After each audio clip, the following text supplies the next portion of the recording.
On est dans un pays où la corruption gangrène tout. Vous savez que le Congo-Brazzaville est devenu le paradis des voleurs.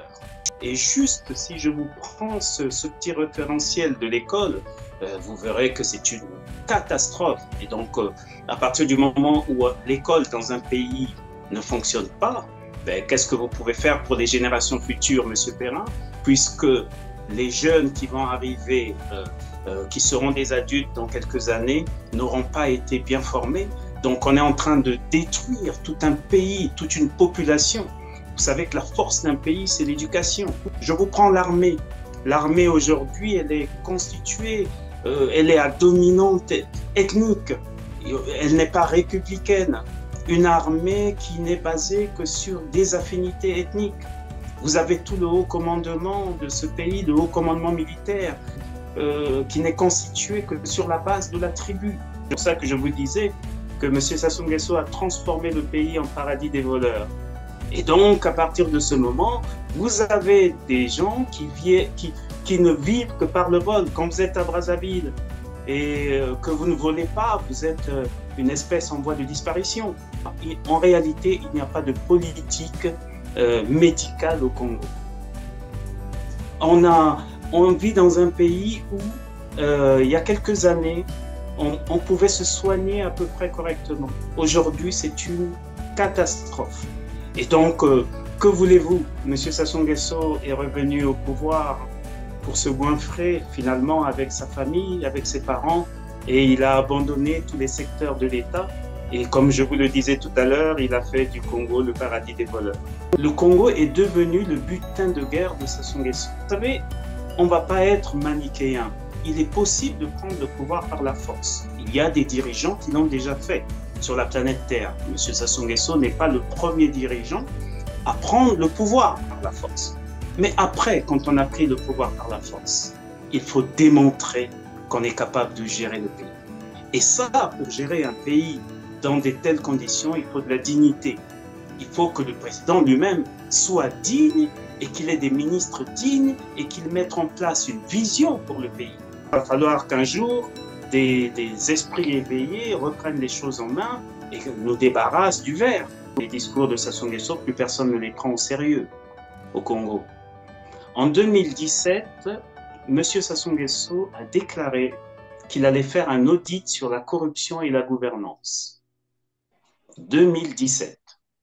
On ne sait pas où est passé cet audit ou si même il y a eu un début de travail sur cet audit. En 2018, il fait un discours au Parlement. Il annonce qu'il y aura désormais, il n'y aura plus d'impunité. À ce jour, il n'y a rien qui a fonctionné, ce n'était qu'un discours. Et voilà que M. Sassou, 5 ans après sa déclaration de 2018, nous parle du verre qui est dans le fruit. Alors qu'est-ce qui se passe? Il y a bien une raison. N'oublions pas qu'il y a quelques mois, il y a eu tout un numéro de Libération qui a démontré toute la corruption de ce régime.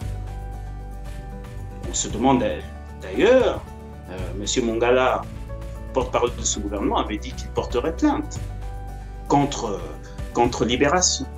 À ce jour, vous avez entendu parler de cette plainte, M. Christian Perrin? C'était encore pour faire diversion, probablement. Si vous regardez les indices sur l'état de droit dans le monde, le Congo est très mal classé. Nous sommes 123e sur 139 pays dans le monde. Donc on voit bien qu'il y a un véritable problème de justice à l'intérieur du territoire national et que nos juges sont corrompus.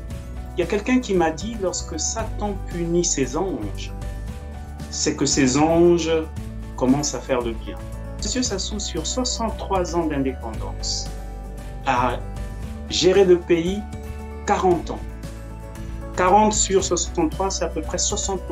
Donc ça veut dire que la gestion du Congo, Sassou est au moins responsable à 60%, ce qui est énorme. Il a fait du Congo le paradis des voleurs. Si vous n'êtes pas voleur au Congo, vous êtes un pauvre type. Nous, quand on grandissait, M. Perrin, on était fascinés par les hommes qui avaient du savoir. C'était ça la grande richesse. C'est pour ça que nous avons aimé des gens comme Pascal Lissouba, parce qu'on nous expliquait que c'était ça l'ambition. Il fallait étudier, il fallait il fallait aller à l'école pour devenir un grand.